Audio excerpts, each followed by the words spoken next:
Hello, everyone, and welcome to this broadcast. It's good for you to be joining. I'm just getting this clip here. I wanted to open the show with this, so let me actually do this correctly here. Jake, thank you for being here with us today. We know Jake Sullivan, you are a war criminal. 15,000 people, 15,000 kids dead is not self-defense. Jake Sullivan, you are a war criminal. Jake Sullivan, you are a war criminal.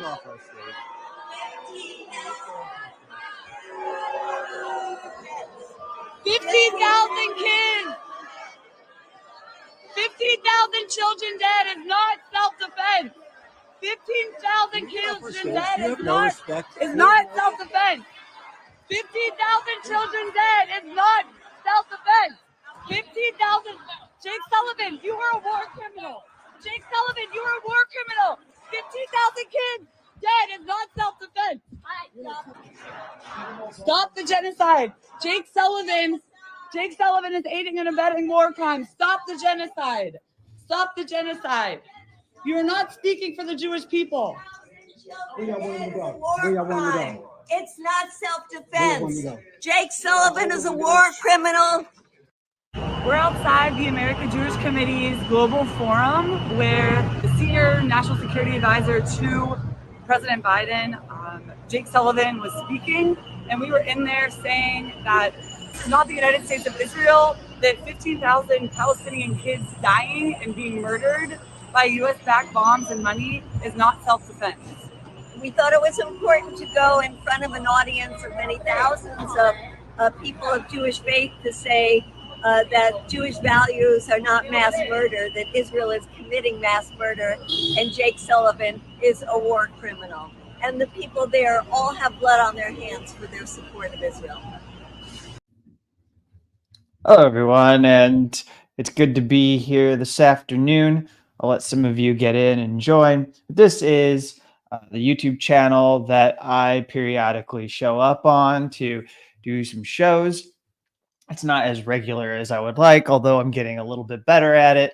But I have the newsletter, The Dissenter. I'm Kevin Gosztola, journalist. I run the Dissenter Newsletter that covers whistleblowing, press freedom, and government secrecy, specializes in that. And then on this channel, I use it to cover a broader range of issues, including topics that fall outside of the newsletter. And those who are familiar with my work know that I give particular attention to Julian Assange's case.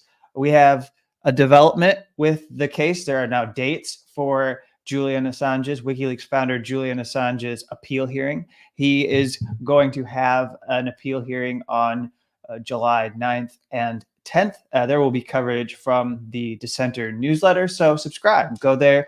It's free. You can become a subscriber, but you can also support. And as I like to say, before I get into a rundown for the broadcast today and the topics that will be covered, encourage people, if they are going to give at any point, if they're motivated to support this independent journalism at the newsletter or here on this channel, you would go to thedissenter.org/donate. I prefer this over super chats. Don't give to Google. Don't give to Google, which is the parent company of YouTube. Don't give them your money. I don't know if I'm receiving your super chat money. I'm not really sure what's happening with the money that this channel might be accruing. And so if you are motivated to support independent journalism, in particular this channel, give here. Don't give to the Google.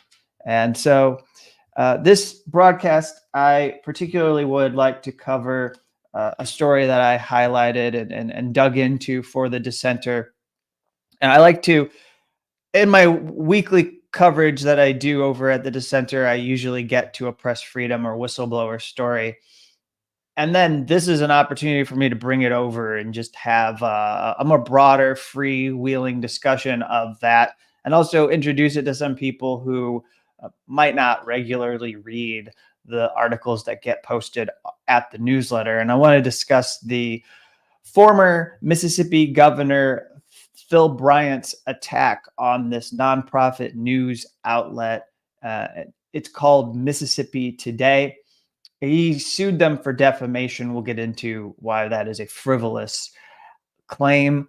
And he's trying to get them to reveal confidential sources that should be protected, except in Mississippi, the state doesn't have a shield law. So there is no reporter's privilege that would protect them, versus in California, there actually is a law that affords and gives reporters and journalists some modest protection from these kind of attacks from authorities. So we'll discuss that. And then I'd like to highlight what is happening now that Arundhati Roy in India, writer, scholar, intellectual, is being targeted by Narendra Modi's regime in India, will now face a trial for allegedly violating anti-terrorism laws. We know she didn't. They're going after her for her provocative speech. We'll get into what I have the clip. Someone shared the actual remarks that were made by her and what has led the regime to prosecute. And then Evan Gershkovich, the Wall Street Journal reporter, is officially charged by the Russian government. I've got a clip of the State Department saying that they condemn this. Of course, they've done so all along, but let's have the larger conversation here about journalism that I have to continue. And it's not that I don't want to see Evan Gershkovich freed, but I also would like some consistency from the government when it comes to their discussion of journalism not being a crime. Julian Assange is in prison. Free him. So then on the war on Gaza, we still have this blame game being played, and it's absurd, constantly claiming that the Israeli government has accepted a ceasefire deal that they actually reject, and that it's Hamas that won't accept the ceasefire. And meanwhile, we see famine. We see the destruction of water wells by the Israeli military forces. We see all evidence of a campaign of brutality that is not being stopped. And so we'll get into that. But particularly, I saw this report. It was actually several days ago. I didn't get a chance to discuss. I want to bring it into this broadcast about what this is going to do to the climate, or what has already done to the climate.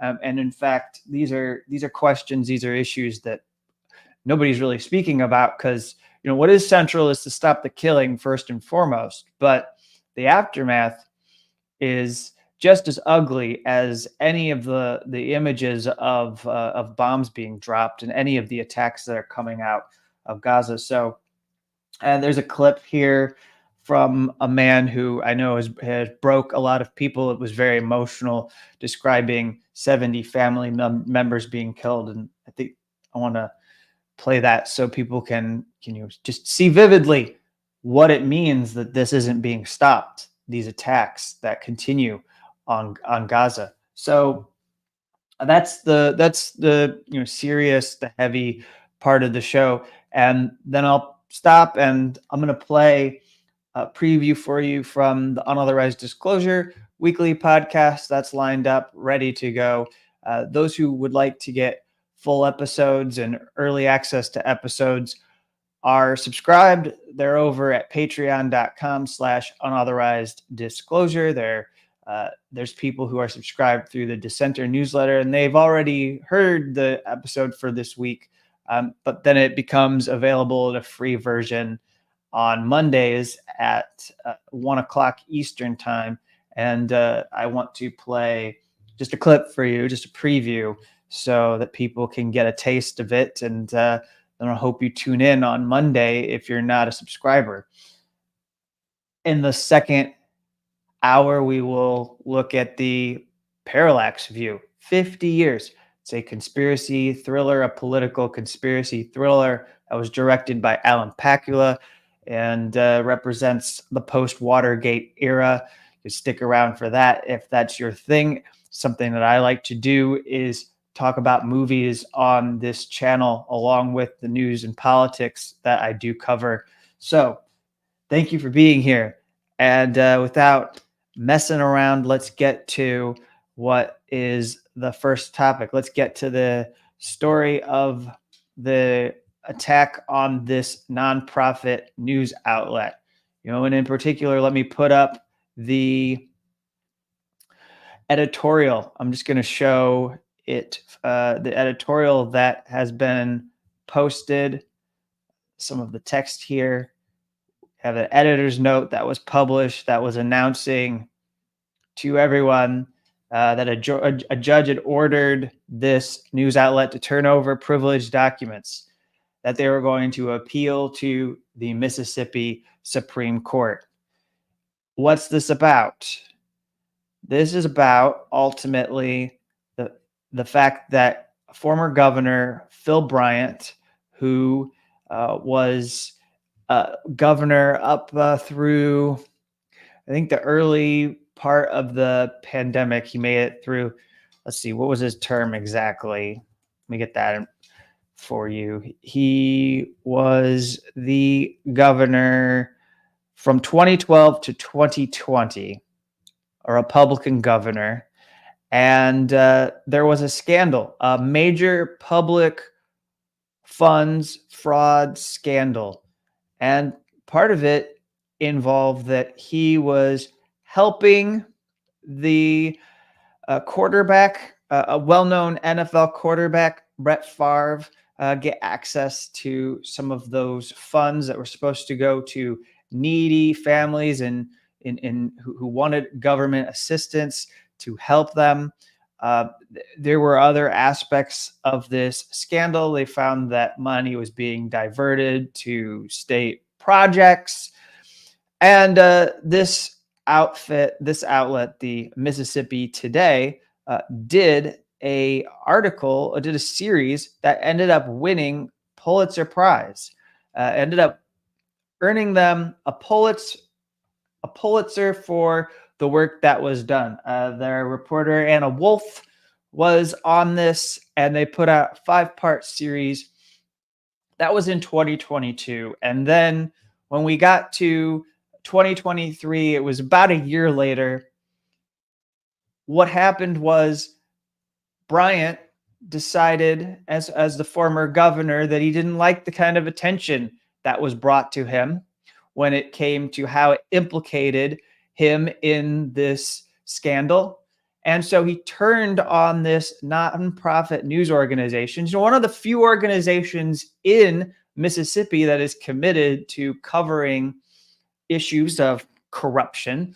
So that would make sense that he, might do this as like a service to his colleagues, as to a service to the special interests who fund him. I don't know if he's done being a politician. Maybe he's just going to enrich himself in the private space or the corporate sector. But he turns around and files a defamation lawsuit and sues them not for the reporting, but sues them over alleged statements that have been made about him, alleging that he, basically, They look at statements that were printed about winning the Pulitzer Prize. They look at the statements in a mid-year report. So think of it as like, how are we doing as a news organization? For people who were stockholders, this would be like if the company put out something for their shareholders.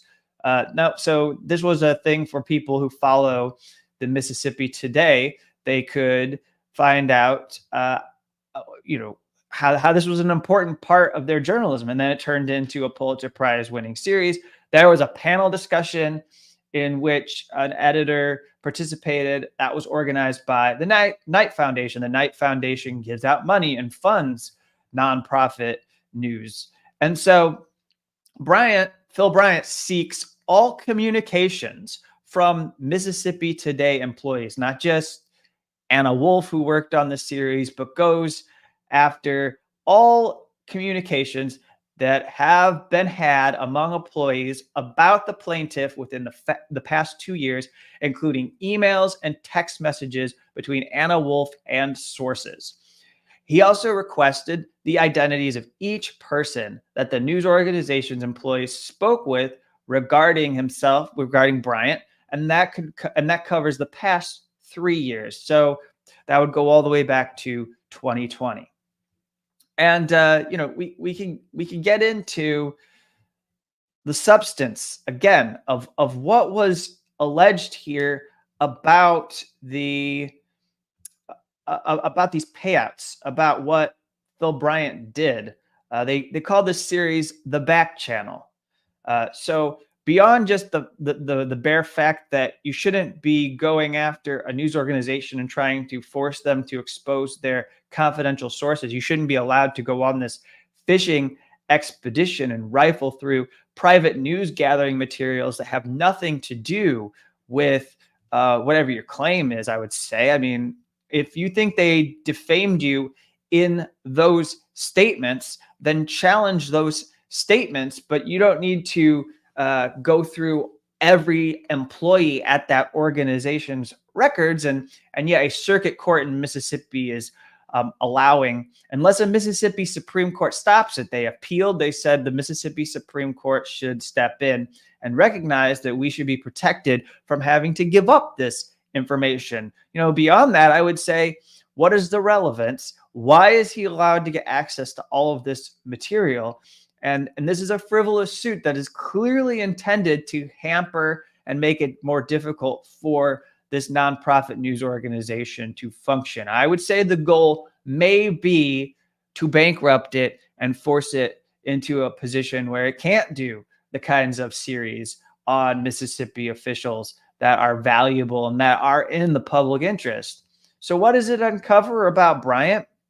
Well, it uncovers that he really was involved in some of the management that got an appointed welfare director arrested, and that there is a link between him and this alleged criminal activity. And so this embezzlement scheme was one of the biggest in state history. They obtained text messages from law enforcement agents. The Mississippi Today, they got communications that were from people who were involved in the scandal. They had emails and agency documents that they received from 80 public records requests, and they went through those records and then conducted a number of interviews. And what they were able to say, what they were able to show the public, and this got widespread media attention, was that he was using his political influence to help Brett Favre, that he helped strike a deal for a $1.7 million investment in a biomedical startup named Provacus, which promised to have found a treatment for concussions. And prosecutors say that money was stolen from a federal program that was intended to serve the state's poorest residents. That was the needy families. It was a federal program that was supposed to help families in need of welfare. So that was stolen. But Phil Bryant had a role in that. Now, because these text messages are embarrassing and make Bryant as well as Brett Favre look bad, then there's an attempt to go after this news media organization. So I'm going to continue to cover this and follow and see what happens. They've gone to the Mississippi Supreme Court in order to request that they stop this, that they uphold a reporter's privilege. But let's be clear right now. Let's be clear at this moment that this does not have to continue, and it would not be an issue for any news organizations in any state if President Joe Biden would come out and if Senator Dick Durbin and others in the Senate would take legislation that was passed in the House already, and it's called the Press Act, and if they would just sign it, if they would pass it and sign it into law, it would establish a reporter's shield law for all 50 states. There's 40 states that have some kind of protection. 10 lack the protections of those other 40 states. although there are court decisions that provide some ways for journalists to challenge attacks on their organizations or on their work. But if Joe Biden came out and said, pass this law to protect journalists, it would be something that the Senate took up. They might have to deal with some stupid filibuster from Tom Cotton, but they could get around it. They could put it in some kind of omnibus package, some kind of budget bill that Tom Cotton couldn't vote for, put it in a military legislation, and then go ahead and make it the law. And then these little organizations that could be shattered by this kind of frivolous lawsuit, they'll be protected, and they deserve to be protected. They're doing Pulitzer Prize winning work, and they should be and they should be protected. But yeah, no, I don't. To be clear, I don't say Joe Biden should do this because I have an expectation that he would. The reason why I say it is to just illustrate how this problem is a creation of the federal government and its failure to protect journalists. And I know that there are people who follow this channel who will recognize right away that there is an emptiness to a lot of the things that are said about press freedom. We'll be getting to that. This is just one way of that. And let me get to this because someone's engaging with what I'm saying right now, and let's bring this into the conversation. That's fine. So here we go. Ghost's Nest has stopped by. They are gonna delete the idea of journalists instead, then gaslight everyone to believe it's just been this way all along, right? That's what my cynicism says. Anyways, I'm not sure I follow, but then you say, I want protections from journalists, but I see them changing the definition of journalists in order to prevent being held accountable. Not quite sure exactly what you mean, but I will tell you that this Reporters' Shield law, this national law called the Press Act, takes the broadest approach yet to what a journalist is. And it comes pretty close to accepting that a journalist is anybody who regularly engages in standard news gathering activities, and that it is part of, their profession. It's what they're doing. That's, they're either deriving their income or it's considered part of, it could be a second job. It could be their primary job.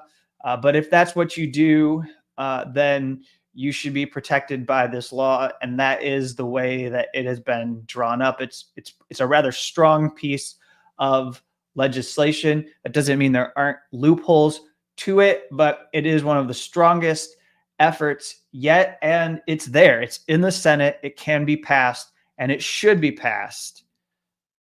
So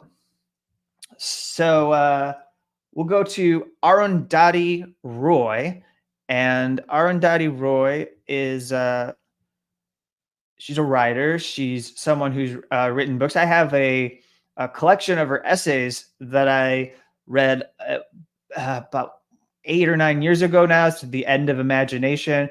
I had it through Haymarket Books, a publisher, and she is now being prosecuted in India by Narendra Modi's regime.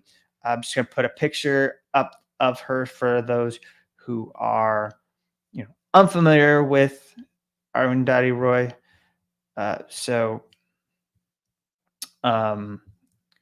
Let me go here and we'll export this.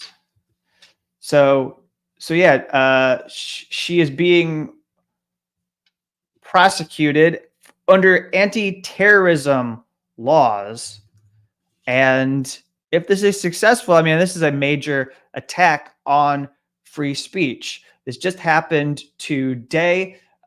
This is technically breaking news. You're joining me on June 15th. This happened a little while ago today, like in the last 4 or 5 hours, it was announced in the news media that this was a big deal. I think it was coming yesterday that they knew that this was going to be the case, that it would be prosecuted.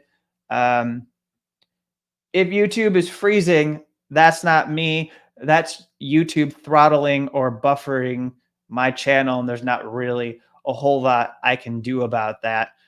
So I would, I don't really know as a user. I don't really know. So I'll just keep pressing forward and hope that whatever issues on the channel get better.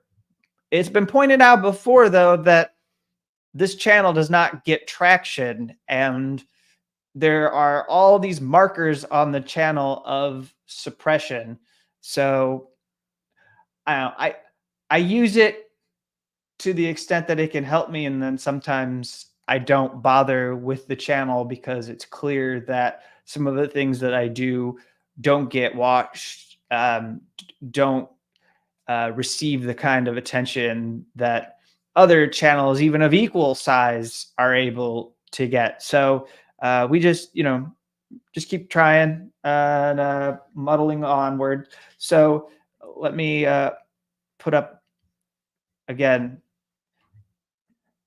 focusing here on Arundhati Roy for the moment. Want to bring this in here. She is, of course, one of the most eloquent speakers when it comes to discussing issues of empire, and even I think addressing the way that power. We're standing up for human rights. I think she's a very fantastic speaker, and there she is. That's Arundhati Roy, and I want to go here to play this clip of her. But first, I'll just read you the summary that is in The Guardian, that Indian authorities have granted permission for the prosecution of Indian novelist Arundhati Roy over comments that she made about Kashmir at an event in 2010. Now, forgive me, I don't know the politics or all the issues around India and Kashmir and Pakistan and China and everything that goes into the tensions around it. I'm not going to try to represent it.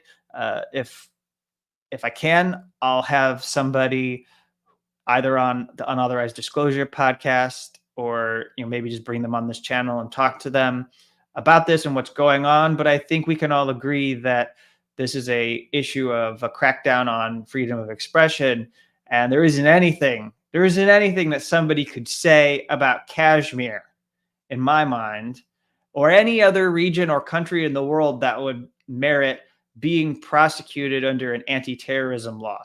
And she's being prosecuted alongside a university professor. There are other people like this that are facing prosecution, have been targeted for what are called provocative speeches. So there are officials in this office, in the Delhi administration, VK Saxena. So this legal action is moving forward, and this is the lieutenant governor.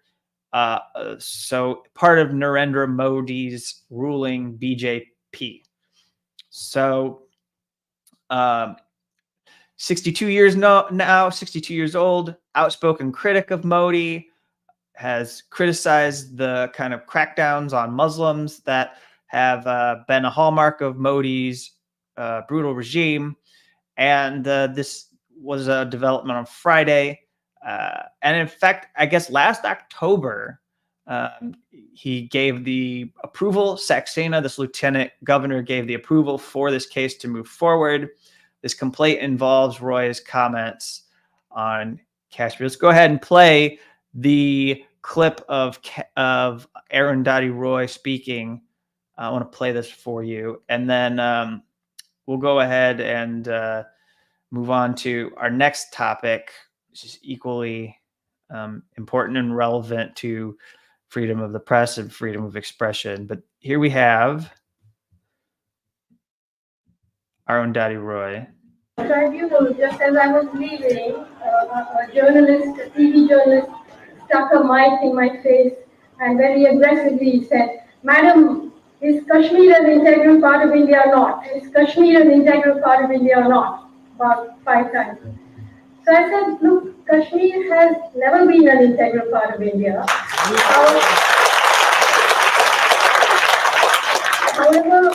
However aggressively and however often you want to ask me that, even the Indian government has accepted in the UN that it's not an integral part of India. So why are we trying to change that narrative now? Okay, so that's the clip that is got her in trouble, and here we go. I see, yeah, from 2010. Well, they're following the lead of the United States, which gives them very good Boeing airplanes for their leader to fly around, and doing what the U.S. is doing to Julian Assange. That conduct that he's in trouble for goes back to 2010. This is even worse. This is just a comment, some remark that I'm sure Arundhati Roy didn't even put much thought into when she spoke, and she should be free to speak her mind and not fear being prosecuted under an anti-terrorism law, and certainly shouldn't have to be worried 14 years later that something said in 2010, which she probably could barely remember except for the fact that it was captured on video, that now is going to be some kind of potentially life-altering event. So, yeah. All right. So that's we'll keep an eye on this, and we'll continue to support Arundhati Roy and the work that she does, because she's just such a tremendous spiritual and political speaker in the world who deserves to be supported. The next thing that we want to cover here is Evan Gershkovich. Evan Gershkovich is a polarizing figure for those of us who understand that the allegations from Russia are bogus, but also know that it's not beyond the realm of possibility that somebody who is a reporter could be working for the CIA, because in history and even in the law, that has been possible, that the CIA would compromise news organizations, or that news organizations would compromise themselves by choosing to form associations with the CIA or allowing the CIA to work through them, because they would have access to stories and so forth. There's no evidence at this moment that Evan Gershkovich was doing any of the things that Vladimir Putin and the Russian government have alleged. But that being said, I think that we should take a look at the State Department and the way in which they condemn this, and yet do not recognize that the charges being brought against Evan Gershkovich are almost identical to what they're doing to Julian Assange. So let's go ahead. Let's play this. Here's Matthew Miller, and I'm not playing Matthew Miller, this ghoul, right now for what he said about Gaza this past week. And every week he seems to make it into a broadcast because of something he says that is denying the reality of the brutality of the Israeli assault on Gaza. But in this instance, I just want to show what he has to say about Evan Gershkovich being charged officially. And Evan's been in detention for more than a year now. And so moving to a trial, there's nothing that they were able to do to free him. I guess diplomatically, they weren't able to work through even a prisoner exchange. So now this is Matthew Miller reacting to the charges. For that, Matt, welcome back. Yeah. I'd like to ask first on Evan Gershkovich and he's being charged with espionage, including working for the CIA and going now on trial. What is your reaction? Is there any credibility to the charges in your understanding? How do you see it playing out? No, there's absolutely zero credibility to those charges. We have been clear from the start that Evan has done nothing wrong. He should never have been arrested in the first place. Journalism is not a crime. The charges against him are false, and the Russian government knows that they are false. He should be released immediately. And I can tell you that on behalf of the United States government, we will continue to work to bring home Evan Gershkovich and Paul Whelan every day. It's something that we are constantly working on and constantly pursuing. And that's all fine. I don't have anything to object to that. But Matthew Miller, who an earlier version of Matthew Miller recognized that it was wrong to prosecute Julian Assange, is now a supporter. Now somebody who will stand up for the State Department and defend the extradition of Julian Assange to the United States, or continuing to push for the extradition of Julian Assange to the United States. And if you look at what Julian Assange is accused of, he's accused of collecting state secrets, essentially, which is the allegation that has been brought against the Wall Street Journal reporter here, against Evan Gershkovich. And it is the case that the government has accused Evan Gershkovich of gathering secret information on the orders from the U.S. Central Intelligence Agency about Ural-Vagon Zavad, a facility in the Sverdlovsk region that produces and repairs military equipment. That's what the Prosecutor General's office has said. That is the essence of the accusation in the indictment against Evan Gershkovich. So he'll go through a court. He'll go through proceedings that are in a courtroom 1,400 kilometers east of Moscow. That's what it says. And I think he'll have a tough time probably proving his innocence.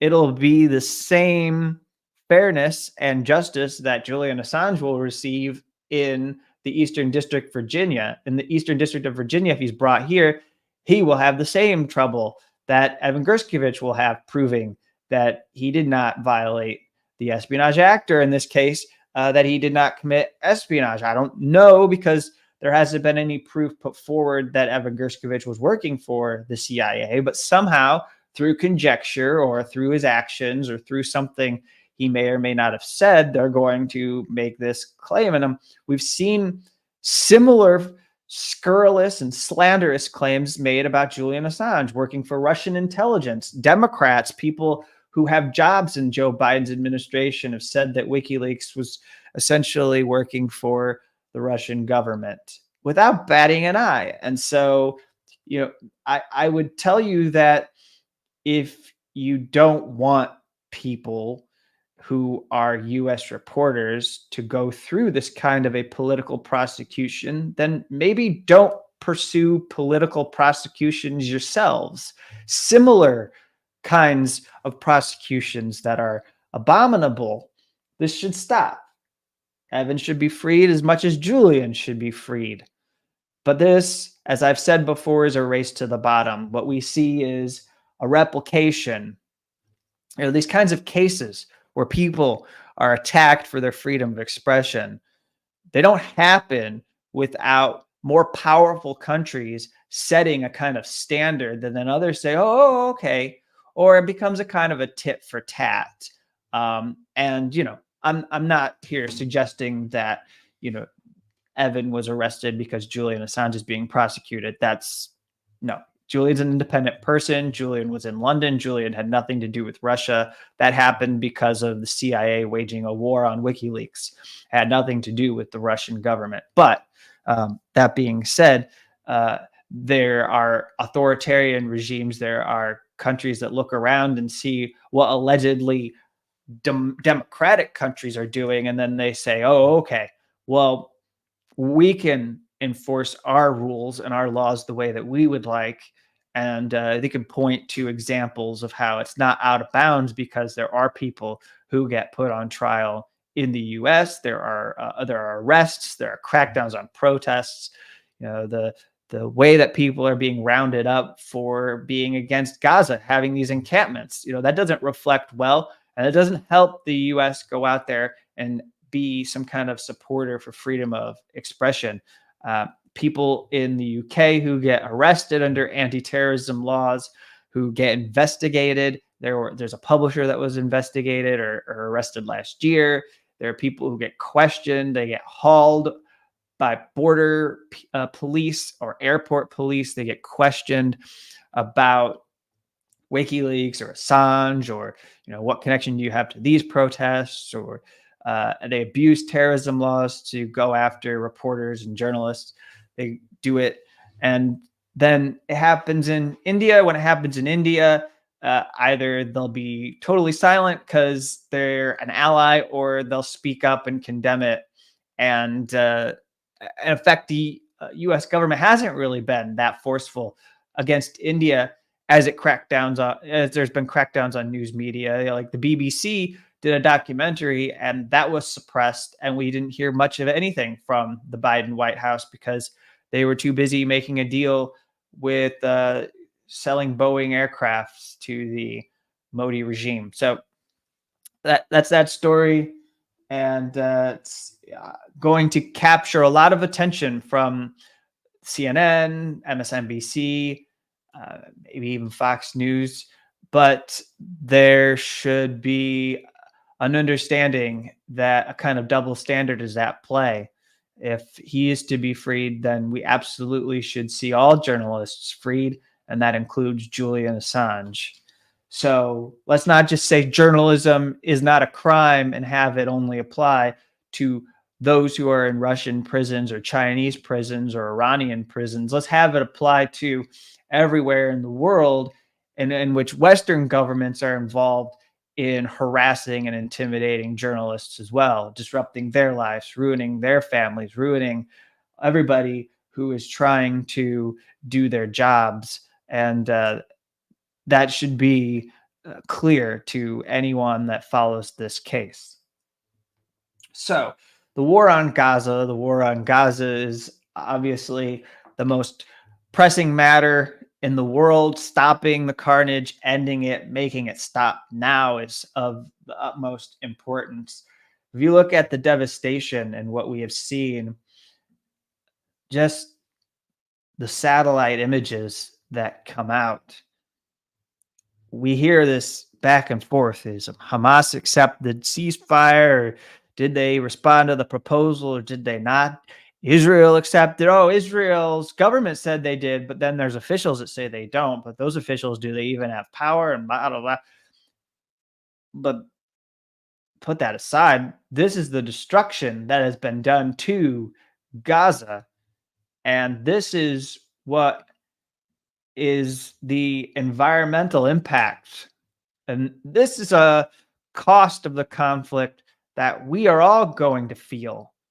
Those record temperatures, the way in which climate patterns shift, and the way in which we see the disruptions of the climate intensify.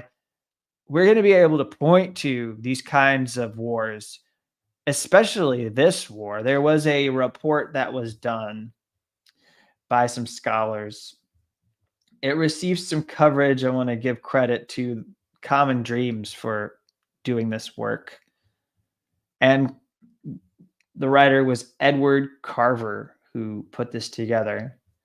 And it was a report about Western nations speaking about climate breakdown. The way that this was covered, it described the destruction of the climate, but then it pointed to Western nations who moralize about climate breakdowns and then continue to fund aid and enable this catastrophic war by the Israeli government.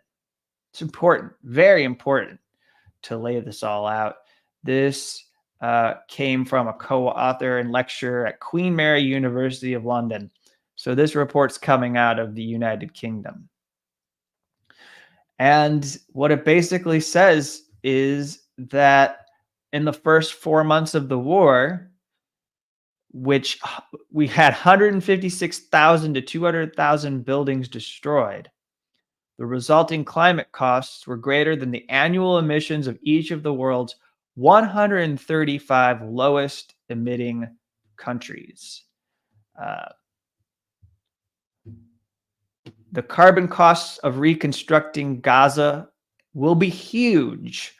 Rebuilding Gaza will entail total emissions figures higher than the annual emissions of over 135 countries. That's what I was saying. I'm just repeating. I'll put them on par with that of Sweden and Portugal. There's an upper estimate from this paper, this study, that all pre-post-war activities are comparable to the burning of 31,000 kilotons of coal. In other words, the amount that can power about 15.8 coal-fired power plants in a year. And we've already phased out. We've already seen a push to phase out coal-fired power plants. So if we're doing that kind of damage to the atmosphere, if we're putting that kind of pollution into the atmosphere, how backward are we going? And, we're not even really pursuing meaningful objectives anymore, trying to hit goals. There's no actual progress when it comes to going after and challenging the big major oil companies and what they do. So here's the summary. This is what we find here from, and this is an older study. So there's been a lot more death. There's been far more destruction. As the focus has moved to Rafah, these carbon emissions are worse. But we estimate that the total carbon emissions due to direct war activities in the first 128 days to be between 420,265 and 652,552 tons of carbon dioxide equivalent. And the figures rise. And so this toll that is being taken, and what is a result of all of this, I don't think anybody is really taking the time to pause and consider what this means. And I would say the same about the war in Ukraine, that people aren't taking enough time to appreciate.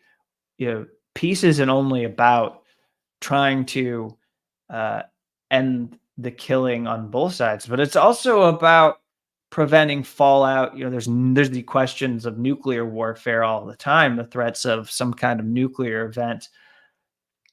But then what we're doing to the climate when these wars unfold. The military-industrial complex is the biggest responsible actor for all sorts of damage that we're seeing to the climate. So an Israeli military occupation is bad for the climate. That's the conclusion when you look at this as well. The devastation to the water, the devastation to the soil and the air.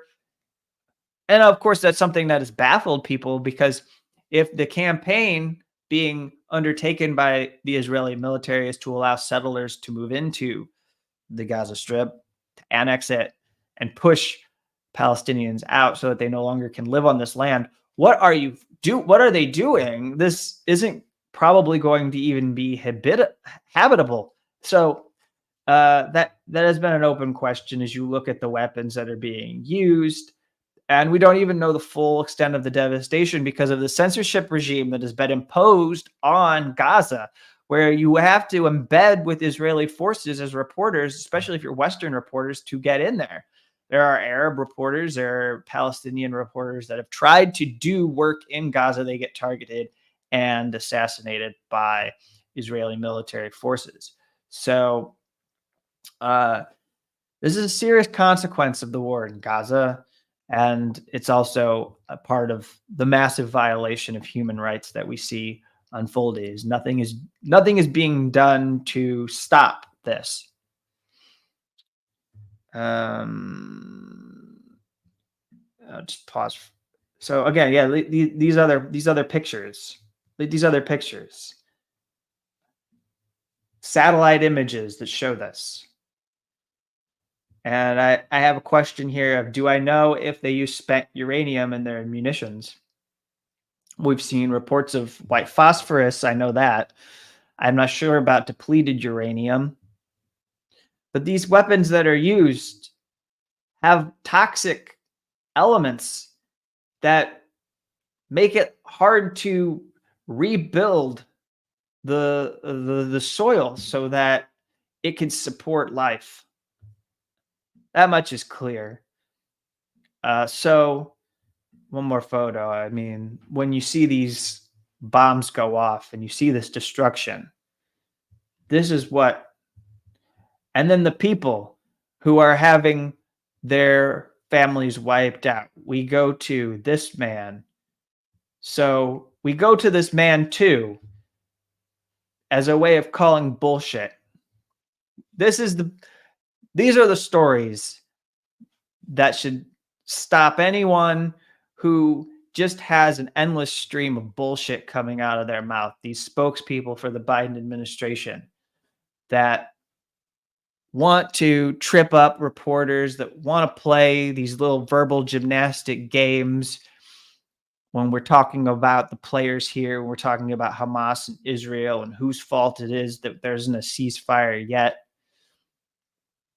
You can't really equate the government that has never been allowed to rule the occupying country, the occupied country, the occupiers who have set up an open air prison and then run it out of the Israeli government. Those are the people that have the power, and they always will, until the occupation ends, have the power to give access to water and food and supplies, medical supplies, and make sure that doctors are available and that people who need emergency health care can receive it, and so on.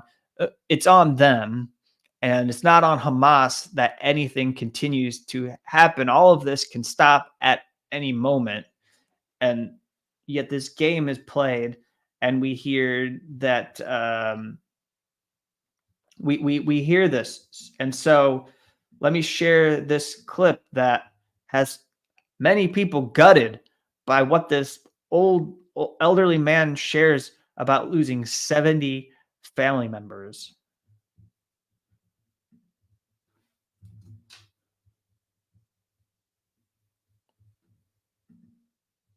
And I need to make sure that the audio is playing. Okay. كن بالله توصل صوت من العالم. كل قرايبك ماتوا بجباليا؟ 7 نفر. كم نفر؟ 70 نفر. 70 نفر؟ حرقين حرق المسجد.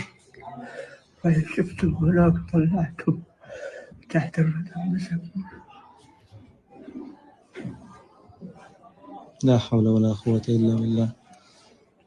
أكثر من 70 نفر استشهد في جباليا. الله يرحمهم يا رب. ارتاحوا يا حاج. هم السابقون ونحن من لاحقون إن شاء الله. الله يصبرك يا حاج. الله يصبرك.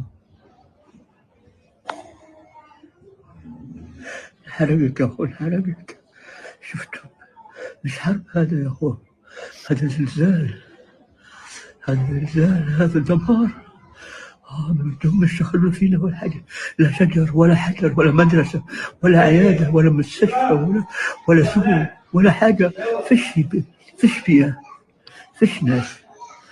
أرض محروقة. أرض محروقة. فيش نتفى تطلع. وين؟ ولا يمين ولا قاعد يمين وأنت قاعد بتقلب في الرمل؟ في الحاجة يمين مطلع فيهم مساكين.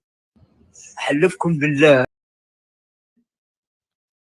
That was elderly man lost 70 family members. Not lost. They were, you lose something, you can find it.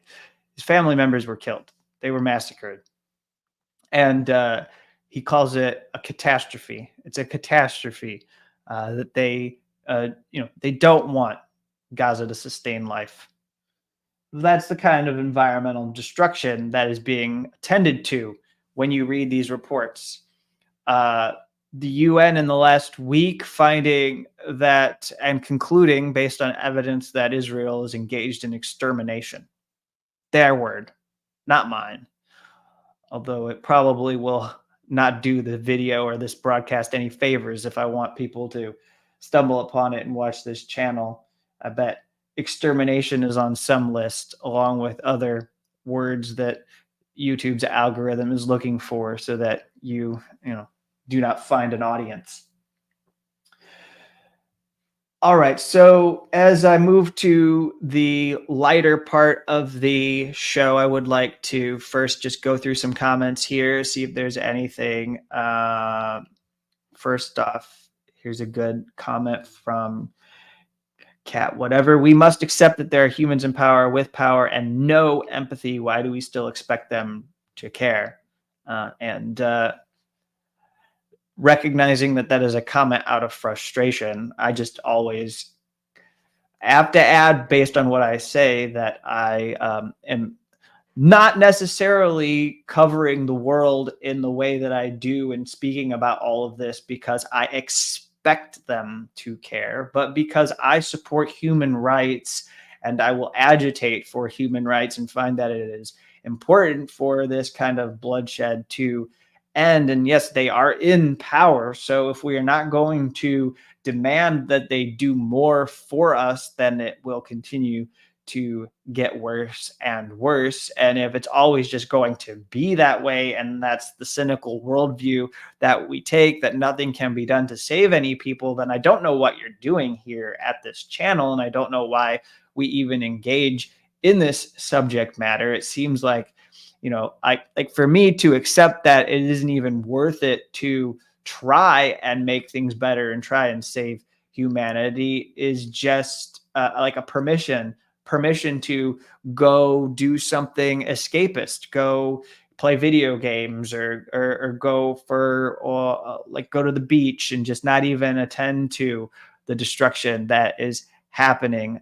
And I know that, I know that you're being fair, and I know that I know that, I'm not trying to be combative and mean to you. I'm just responding passionately because I do think that when we boil it down to, well, what do you expect? Or aren't you, how could you be surprised? When we lose that ability to be stunned or shocked by what we are seeing and we're numb, then I don't know what capacity we have to muster the kind of action that we need in order to save people. And so I have to push back on it, not because I don't think it's a valid response, not because I don't think you're correct, but because of the fact that, there are people out there that are trying to do something about all of this. I connect with those.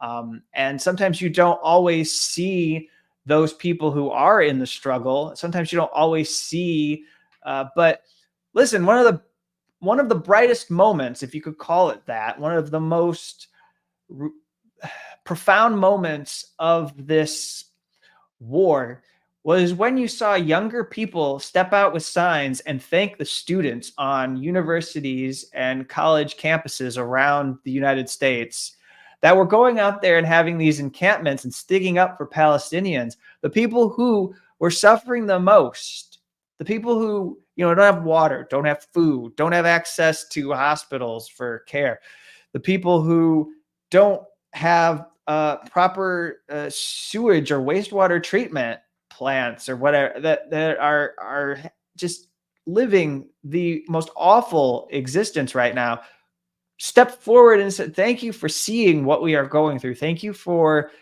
taking an interest in challenging your government and saying that this must stop. Thank you for demanding to your university and your colleges that they divest from this government that is slowly killing me and has killed my family and has killed my family's friends and colleagues and everyone and brought life to a halt and put us in this purgatory. And so, yeah. And maybe you're right. There are beings that are without compassion, but even beings without compassion have pressure points that can be pushed in order to get things that, we need. I mean, I think that if they have no shame, then the one thing that they do not like is having their lives disrupted. They don't like having to, they don't like having to deal with people. They don't like they may not have compassion, but they don't like feeling hated. They don't like being loathed. And if they feel like they're universally despised, then that is one way to try and push them in some kind of direction. But anyways, we could do this for hours upon hours upon hours. We could do this, and this is great for those in power to discuss how we have this cynical view of them, because we're not talking about the issues. We're not talking about what they're really doing. We're having an abstract, subjective conversation about how we think they lack feelings or emotions, or that they're actually robots.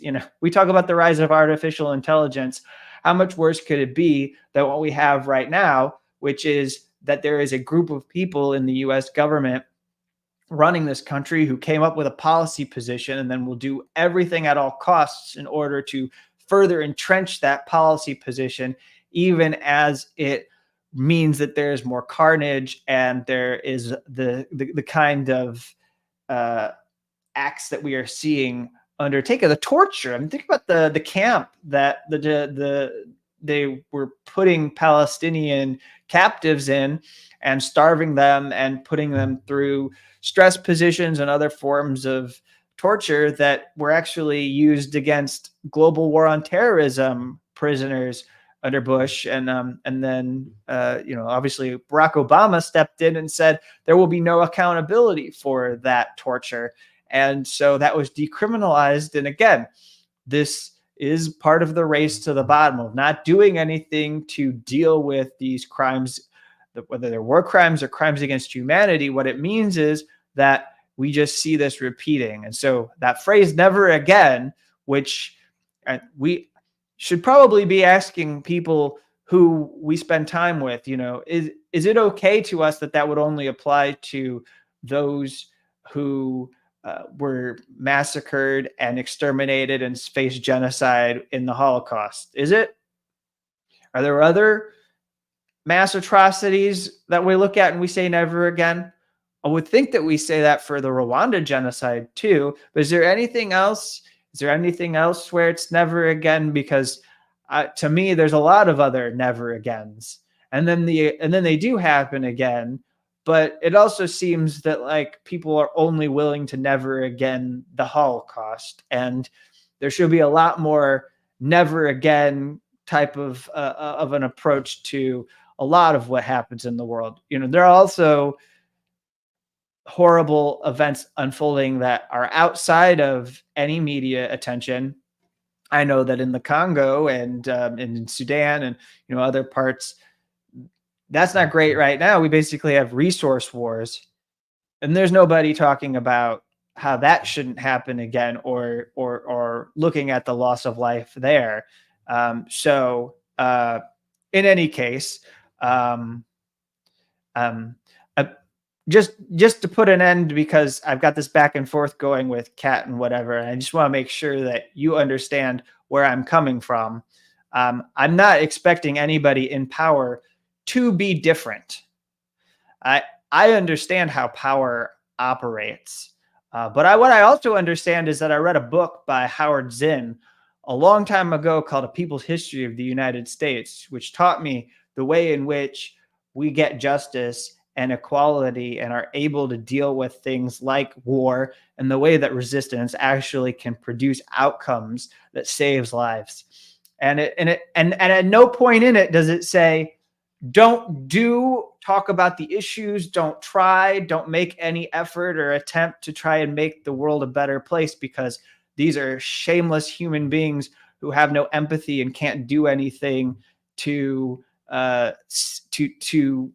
positively stop the kind of destruction that they are involved in carrying out on a daily basis. That to me was not the lesson of Howard Zinn. The lesson that I walked away with from this historian was that we do have the capacity to shape our world, and that we should consistently try to do so through our independent media and through our grassroots activism and through the kinds of things that we do on a regular basis. So, and I choose hope and I choose laughter, because if I don't, then I'm a fucking shithead and nobody wants to spend any time with that. So, that's the way it's going to be. I choose that because otherwise I'm miserable. I have to find something. Those people who are 80 and maybe 75 or whatever, if they want to be curmudgeons, well, that's fine. Your life expectancy, you've reached it, basically. You've won life. I have presumably 25, 30 years to go if I'm lucky, maybe more. And so I have to fill that time out on planet Earth. And I'm going to do it trying to be hopeful, trying to laugh. So, I'm going to find people that I feel like engaging with. So welcome, John. Welcome. We're heading into the second hour, and I'm going to do something a little less heavy because we've discussed the carnage in Gaza, and I'd like to move on to doing some movie talk. But first, I host every week. I do the Unauthorized Disclosure Weekly podcast. The show goes back to 2014, and I would like to thank you, and thank you for engaging in the discussion. And there's no ill will. I'm just being a debater. So thank you for everyone tuning in. I want to play a clip from the upcoming episode of the Unauthorized Disclosure podcast. I have this to play here. And then when this concludes, I'll be back with the what I'm doing in the second hour of the show. We're going to talk about Parallax View, this political conspiracy thriller, a film that was put out in 1974. But here we go. This is the episode this week has Dave DeCamp. Those who are subscribed, those who are patrons over at patreon.com have already had access to this show. This is the clip. I talked to Dave DeCamp of Anti-War News. Very pleased to be joined by Dave DeCamp, who is a news editor for Anti-War News, also the host of the Anti-War News podcast. So welcome. I'm glad you're joining us. Yeah, Kevin, thanks for having me. I'm a big fan of your work, so this is great to be on your show. You're here because your organization, Anti-War News, at least one, maybe more colleagues of yours ended up on this list that was put together by an outfit, and that this group smearedantiwar.com, they put a whole bunch of other people on this list, and they broke it up into media. They broke it up into experts as well as politicians. And their main gripe seemed to be that all of these people, there's like nearly 400 altogether, had gotten in the way of military aid going to Ukraine recently. So I was oddly on the list, although I haven't done any work on Ukraine in the last, I think it's been at least more than a year and a half. I've done a couple interviews, but those weren't linked to. And then, your organization, antiwar.com, was smeared. So why don't you talk about this list and seeing it published? Yeah, so, it's an interesting list of people that they put together. It includes, dozens of members of Congress, all Republicans who have voted against Ukraine aid, and some that supported it until very recently. Some Republicans who voted against that big $95 billion military aid bill that Biden signed into law. So a few of them that voted against it didn't do it because they're opposed to aid to Ukraine. They did it mostly for political reasons because they wanted border stuff included. But even they got included on this list, which, you know, it essentially says that it acknowledges in the first few paragraphs of this big study that they put out that most of the people have no actual connections to the Russian government. But of course, it accuses them of spreading, you know, pro-Russian propaganda narratives. And if you look at antiwar.com, so they actually didn't name me specifically. They named a few of our staff members, Scott Horton, who, you know, I know you've been on his show plenty of times, and Eric Garris, who's my boss, who's the founder of antiwar.com. And he himself doesn't really do much writing these days. And then Kyle Anzalone, who he helps us. He's our opinion editor. You know, I'm more on the editing side, but he does write some news stories for us as well. So they were all named. They left me out, but as an example of our anti-Ukrainian statements, they put in a link to like our Ukraine news section, which is mostly my writing. You know, so it's interesting because it's obvious from reading this study that this is an attempt to smear all of these people, which it was nearly 400 individuals who were named. And again, across the political spectrum from Donald Trump to Jill Stein, and then a lot of organizations that we work closely with, like the Libertarian Institute, which shares some of the same staff, and the Ron Paul Institute. And yeah, I was curious. It was interesting to see your name on there. And there were some people.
Oh, wait. Hello, everyone. Welcome back. This is the second part of the show, much lighter. We've covered the serious issues. If you're looking for that, go backwards in the live stream and find that, because I'm not ignoring any of the things that are pressing. I'm on to talk about a film called Parallax View. So let me just check everything and make sure we're still got, okay, good. All the technical stuff looks right. I think you can hear me, although a few of you might tell me that I was muted. But I did better this time because I noticed that I needed to turn that back on manually. All right. So this movie is called Parallax View. It was put out by Alan Pakula. It was part of a Paranoia trilogy in the 1970s. And so he directed a movie called Clute that had Donald Sutherland and Jane Fonda. Then he did this movie, which has Warren Beatty. And then he did a movie that is incredibly well known and, perhaps overrated. All the President's Men with Dustin Hoffman and Robert Redford. And at least, it's revered. It's very much celebrated by liberals in ways that I think are now kind of quaint. So if you go back, we were talking about being cynical. There's my cynical attitude about a bona fide classic. But I would like to spend time on this because, as I said, it came out on June 19th, so from 50 years ago, it was 1974. And it takes place in Seattle. At least the first event that we see is a assassination. So let me just step back here before I get too far into this. I put together a review. I have a publication over at Medium. It allows me to put out my regular writing on film, and I'm building an audience there, and I've had some pretty good success with it. I call this the wide shot. I have my retrospective on Parallax View up there. The way I would summarize what we see in Parallax View is that there's a shadowy corporation that's carrying out assassinations of U.S. politicians and any witnesses to their killing. A commission subsequently investigates the shocking incidents and pins the murders on patsies, while the identities of the real assassins remain unknown. Any witness deaths are made to look like accidents. And, when you watch it, I'd seen this movie before, but I revisited it for this 50th anniversary. Looking at it for this 50th anniversary, I had to say, well, either the American population in this movie is oblivious or they're petrified, because there are no mass protests. We don't see any kind of uproar that, I don't know if this is the first senator when we see the opening sequence that has been assassinated. But as this kind of thing seems to be happening, where people are being picked off under suspicious circumstances, maybe they just, don't feel the way that some of these other citizens do, but there's never any kind of commotion in the movie. The film offers no reason to hope that you can stop this violence. There is only, we do see with Warren Beatty's character, his name's Joseph Frady, that he is going to try and uncover the truth of what's going on with this Parallax corporation that is behind these assassinations. And yet, we see that what happens with him, it doesn't really pan out. He doesn't survive his effort to uncover the truth. So I think this movie is actually a pretty great movie, and that isn't exactly the conventional opinion. It's got a kind of a mixed support among critics, I would say. Some people, I think, recognize what Alan Pakula was trying to do with it, and then others are just, meh, not really into what it has to offer in its exploration of what people were feeling in that post-Watergate era. It was a response to the series of assassinations in the 1960s. JFK, it was a response to Malcolm X and Martin Luther King Jr. and then Robert F. Kennedy all being assassinated. And so feeling like those people were being killed and that the government wasn't telling people the truth about how they ended up dead, that was what led to the creation of this book. It came out in 1970. It was written by, his name was Loren Singer, and then this was adapted into a screenplay. Pakula decided to go with the Space Needle because he thought the Space Needle is a profoundly dumb idea as a piece of architecture. It's just basically like humanity showing off that they're capable of building this thing, and being the way that it is built serves no purpose. It is to him a kind of symbol of American civilization, and it allowed him to present a kind of assassination in there and to draw a contrast. And so he puts the assassination of the senator named Charles Carroll, and he's a potential presidential candidate. So that is the reason why he would be assassinated. This network doesn't want him to run for president. And so it takes place up here in they call it the hover disk. And there are two waiters that are in the Space Needle, and one of them gets chased, ends up plummeting to their death. And then there's a second man, and the second man is able to flee. And we spend a lot of the movie with Warren Beatty's character trying to identify this second man because we know that he was involved. And so then there is what we have a panel that is a lot like the Warren Commission. Apologize. The Warren Commission. So this is the commission that as scholars and historians dug into it, it was evident that this group of people was not telling the public the truth about Lee Harvey Oswald and what really happened with JFK in Dallas. And so this row of people in this dimly lit chamber, and the cinematographer is Gordon Willis, and he very slowly brings us closer and closer into this dimly lit chamber. And I think there's a kind of like fisheye lens to it. So we can already sense that this is warped, and we're not really made to believe that this is what is going on, that they are telling us the truth, as they tell us that there was no wider conspiracy whatsoever in the assassination of this senator.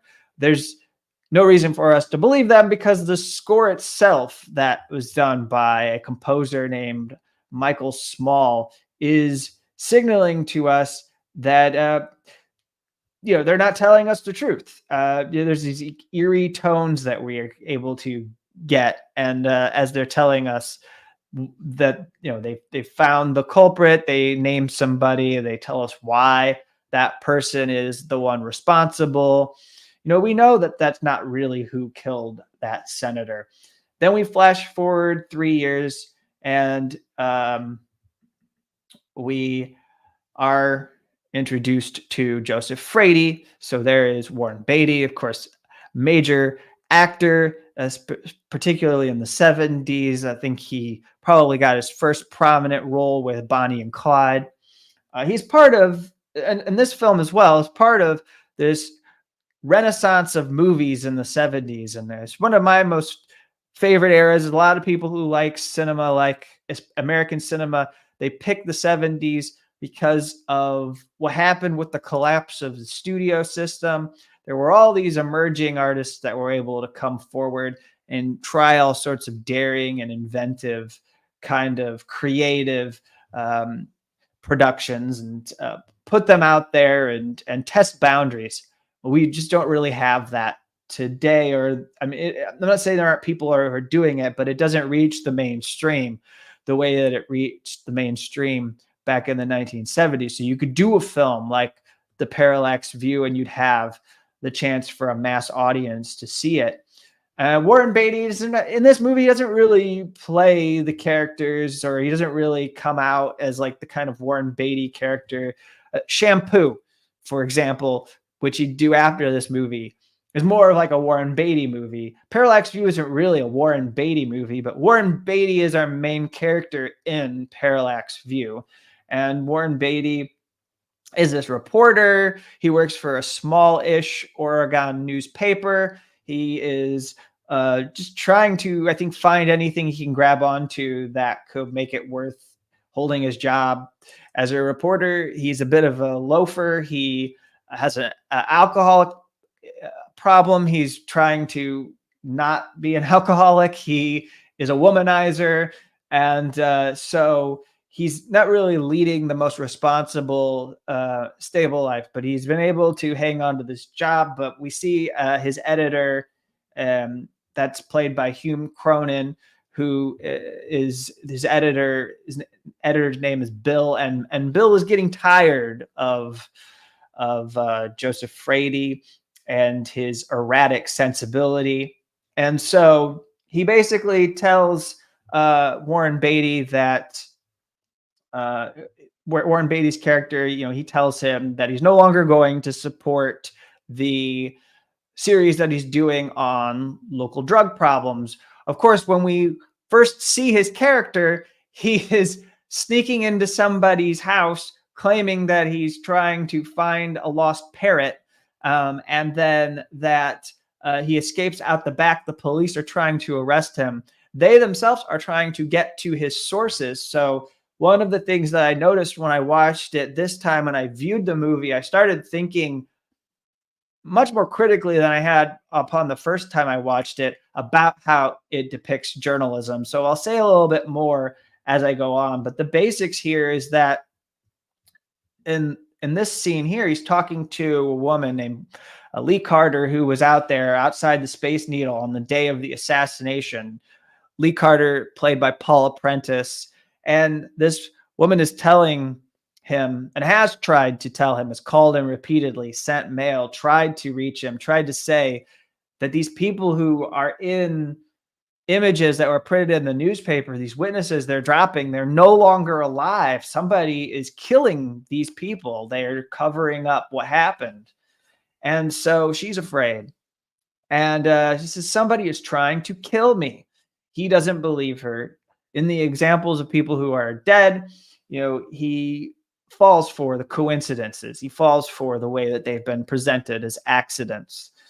And, as we see it presented, he treats conspiracies as a convenient explanation for why things happened the way they did. And it's just a persuasive thing to me. I think that there have been times that I myself have fallen for conspiracy theories that have been floated, because that helped me make sense of something that was not easy to understand. But he doesn't need it anymore to cope with this event. He doesn't need it anymore to deal with this. And so what he ends up doing is rejecting this plea to help her, and she leaves, and then she's found dead the next day. And at that point, it does matter. It does become an issue that he wants to try and figure out. And in fact, I think he actually, as a character, already had tried to find the truth of who killed this senator, but then had backed away when he was having difficulty putting together a story, and he tried to put it out of his mind. That's sort of the sense that I get as I watch this opening. And so now he's looking for any kind of evidence. He's willing to go chase it down. He's willing to go to this town, the small town of Salmon Tail in Washington, and try to investigate. There was a judge who mysteriously died in the dam, and he's going to go there and see if he can figure out what happened. and he ends up in a trap. The sheriff there ends up pulling a gun on him, and he, figures out that they are in on something. They're definitely some way trying to cover up whatever this network is doing. He goes to that sheriff's house, and when he goes to that sheriff's house, he finds some papers. He finds there's actually, if you have the Criterion Collection version, it prints. There's a booklet, and it has this. I'm just gonna show you what I'm reading. Obviously, I don't expect you to read that text, but there is a personality test that is in a bank box. So you start to see what kind of nefarious work this assassination network is up to. They're trying to find people who are damaged and can make good assassins. As there's an agent in the film, he's sometimes called the Parallax Man. In the film, his character is Jack Younger.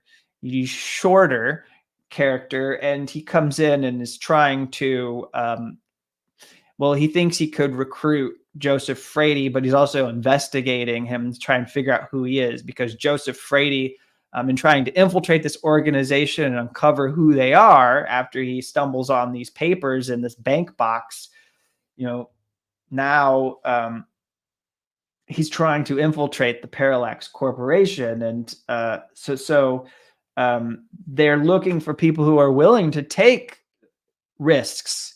And so there's all these different things that are asked, do you consider yourself a healthy person?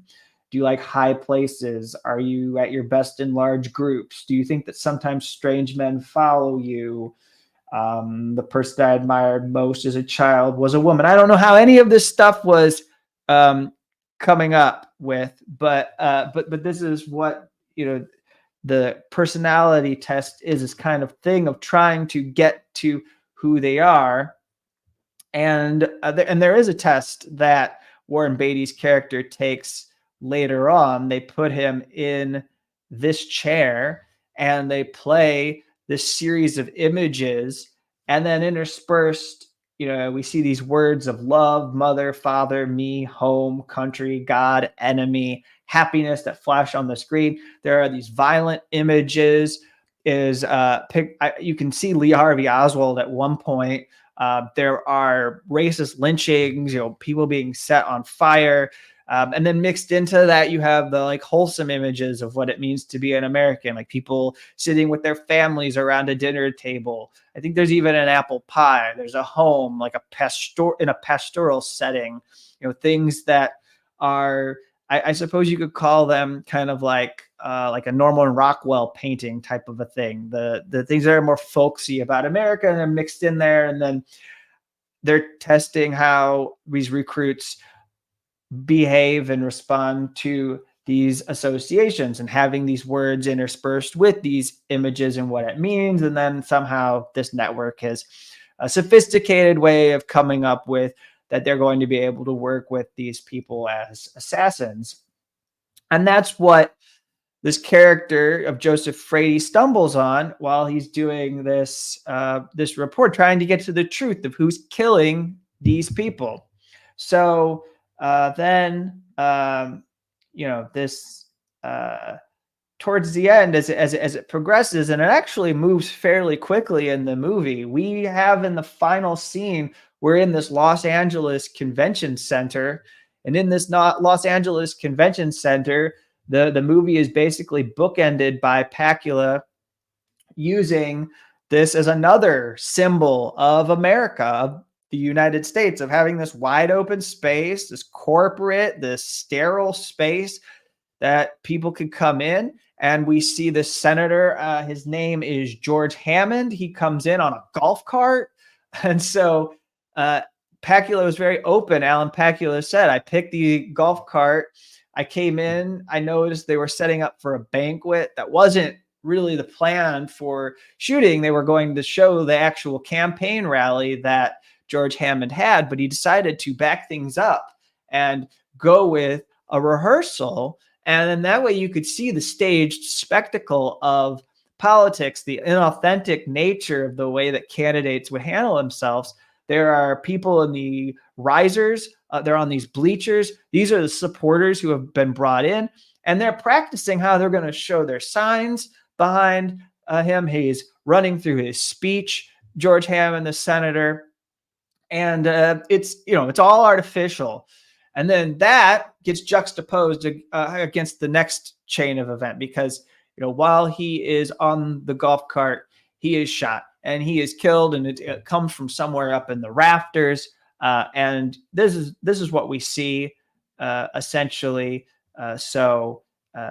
Overhead shot, very distant.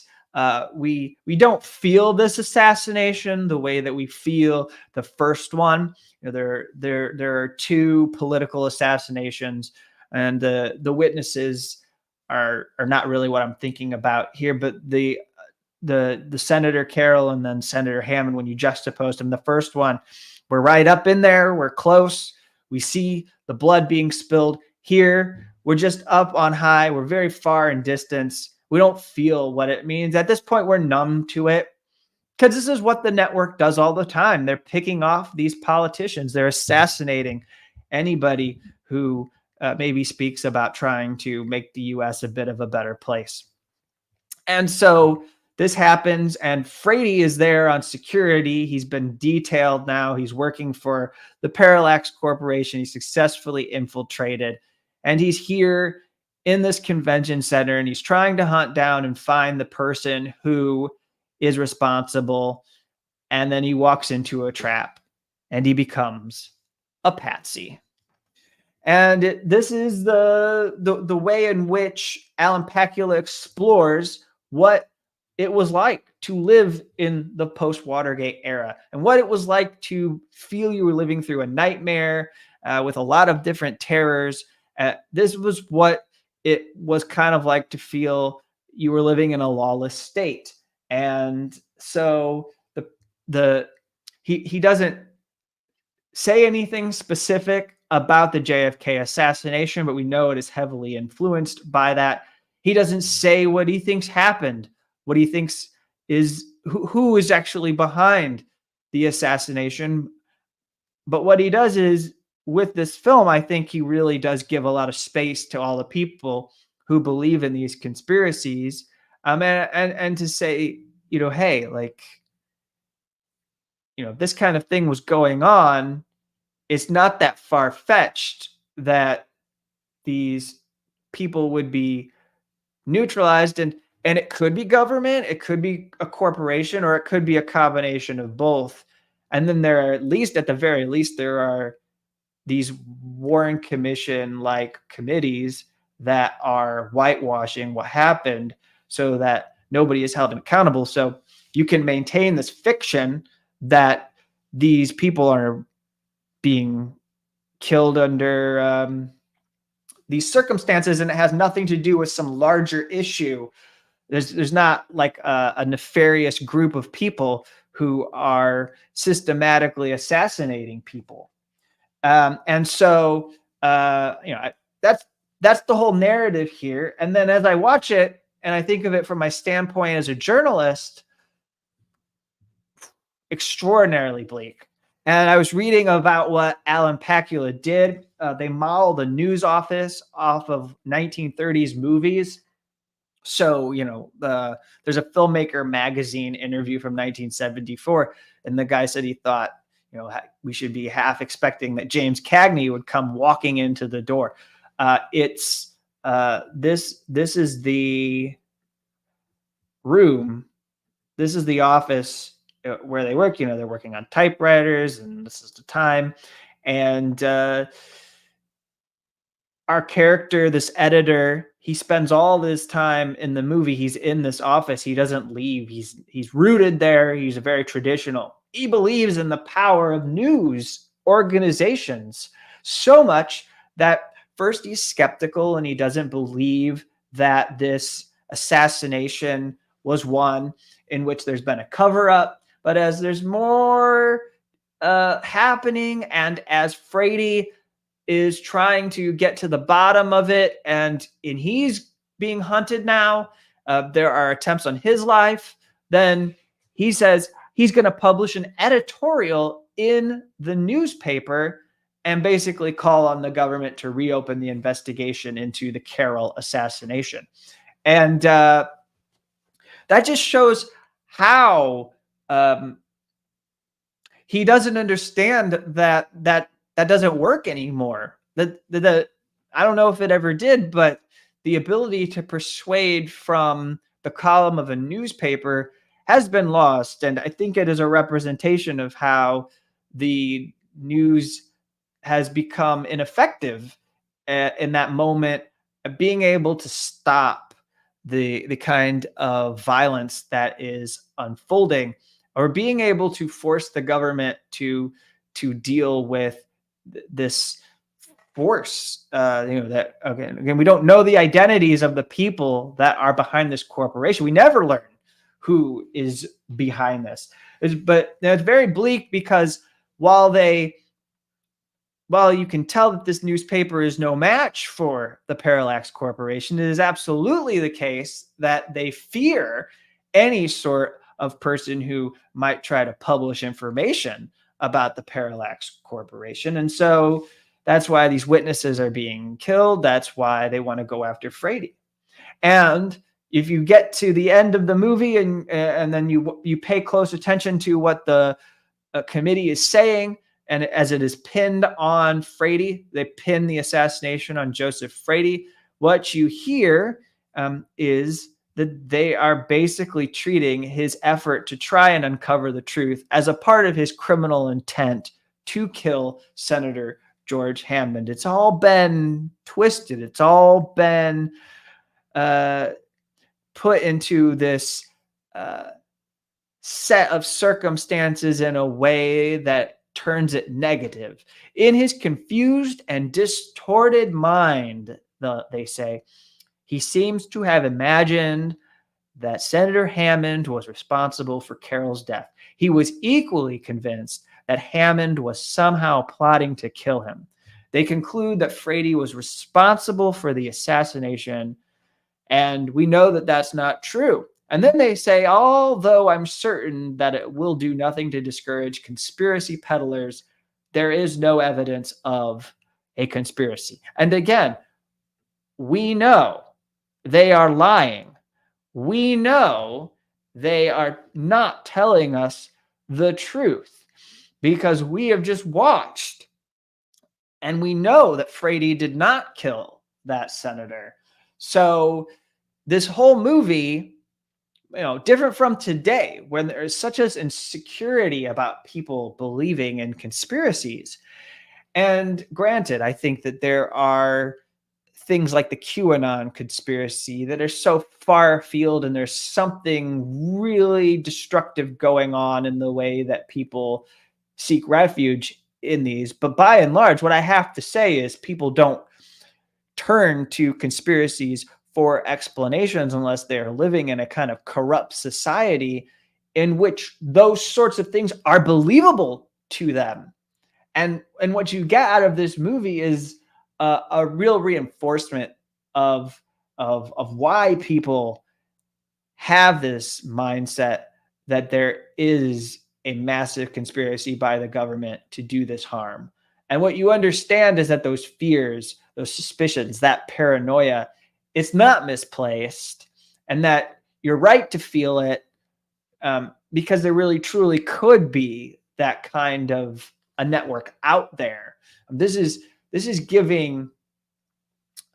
bringing to life the nightmare that people had in their heads about what government could be doing back then, and particularly in the post-Watergate era. As we come to today, I thought about this. I didn't put this in my review, and this is probably the space to have a freewheeling discussion about it. I was thinking,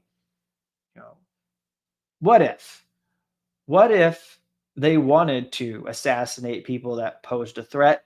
Could there be something like a Parallax Corporation? And what I arrived at was that this is not necessary.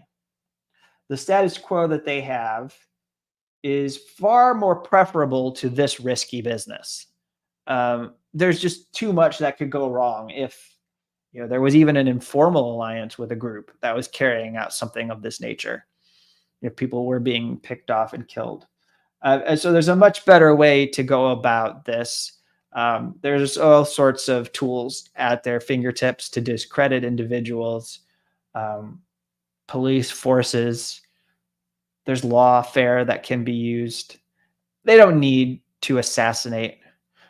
And I don't know if they ever will. So it's something to think about too, because back then there was a feeling that these assassinations might be necessary to maintain the order that was preferred by the Nixon administration, or any others who associated themselves with this cabal.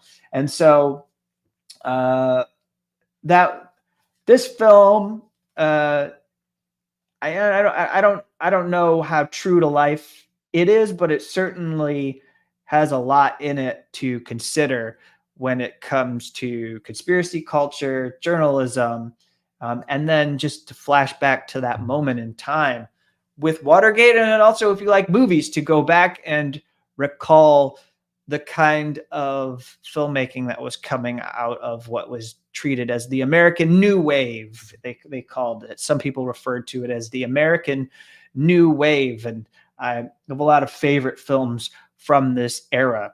And in fact, another movie marking 50 years is Chinatown. And I'm thinking of the next broadcast that I do, spending some time discussing how great of a movie that is. And, this is more fun to talk about because it's not universally acclaimed. So there are people who are coming to this broadcast who've never heard of the Parallax View. If I say Chinatown, and also because of Roman Polanski being,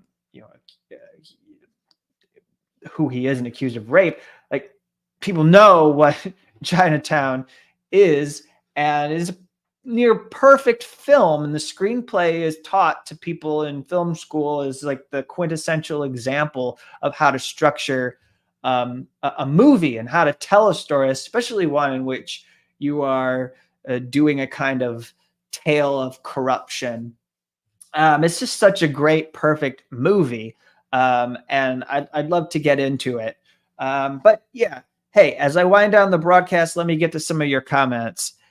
Happy Saturday to you too. Thank you for joining.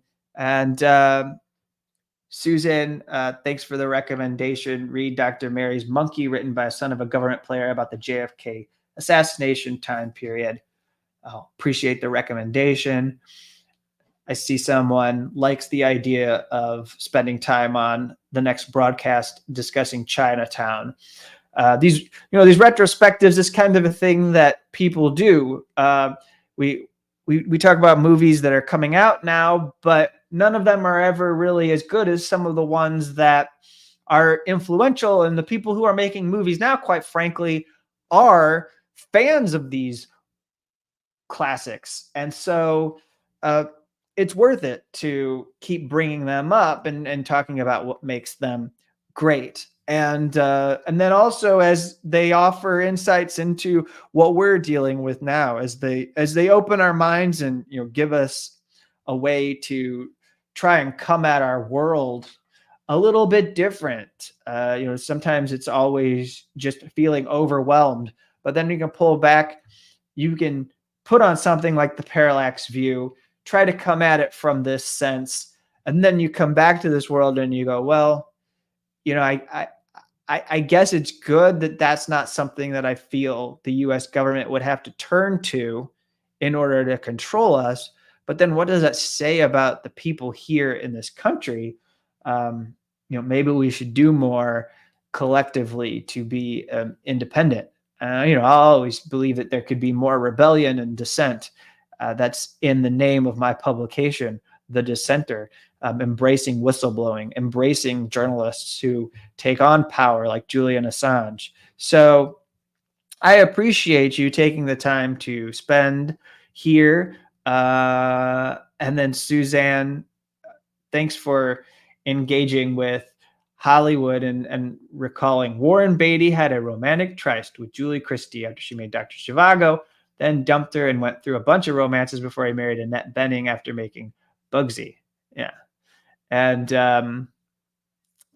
then he got on stage and, along with Faye Dunaway, ended up having one of the biggest mishaps in Academy Awards history by reading the wrong envelope and giving the Oscar to the wrong Best Picture.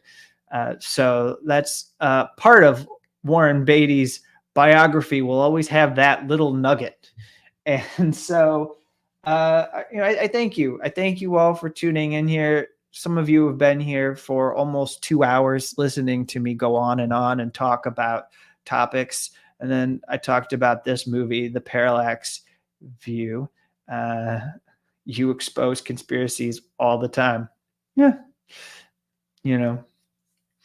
I'd like to put that on a fortune cookie. Feel like that would be kind of fun if I could open it up and read that. I don't know. It sounds kind of positive, especially when you put the heart there. It's like, sure. So we should all be trying to unravel the conspiracies that are in our lives. So thank you for being here. Thanks for watching this broadcast. As I said at the beginning, no super chats. Give here if you like this journalism and you want to support. But if you do want to subscribe, I would encourage you to, first of all, there's something going on here that's kind of wacky. So 1 second here. Let me make this look right. Yeah. So then the Dissenter. You listen to me talk about movies, but this is what I do to make a living. Try to, at least. I run this newsletter, and coming up in July, we've got the appeal hearing for Julian Assange. So we'll try to get another couple of broadcasts in here before we hit that 4th of July week, and maybe take it easy a little bit. And there's a lot of holiday people going off, having their vacations in the U.S., particularly taking that time. And it's also, the heat dome and the kinds of climate catastrophe examples that we have. There's lots of things going on out there that bring that back into the conversation for us to have a lot of heavy discussions about the world in which we live, not to mention Gaza and how there is no conclusion to that yet. So we'll keep this show rolling. We'll keep on doing these broadcasts. And so thank you for being here again. I've said that like 5 or 6 times. I could say it 5 or 6 more times, but you've got the point. I'm glad that you were here to tune into this show, and I'll be back soon with another broadcast. Eventually, we'll formalize it. We'll try to make it a schedule. But as I said before, then my first Father's Day. As I said before, I'm a dad now, so I sometimes don't know if, and for sure, this is going to work out, that I'll have the energy, that things are going to work, that we could do a show. It just worked out that I was able to do Saturday afternoon, get on here with you, spend a couple of hours. I would think that the next time that I do this, it'll probably be a Monday evening, maybe about 10 days from now, as I collect some stories and get a film together, and then come back and have a broadcast for you. But I don't know for certain. So I thank you for your patience, and then eventually we'll make this work a little bit more formal, and that'll allow me, as I've read some articles, to build my audience. If I'm able to get a schedule, so I've been told, that helps people know when to tune into your channel. So I'm working on getting a regular kind of a schedule where there's Monday this, and then Saturday that, and then that's when you know that I'm going to be on the air. So thank you for stopping by. Everybody, take care of yourselves, and thank you for being here with me.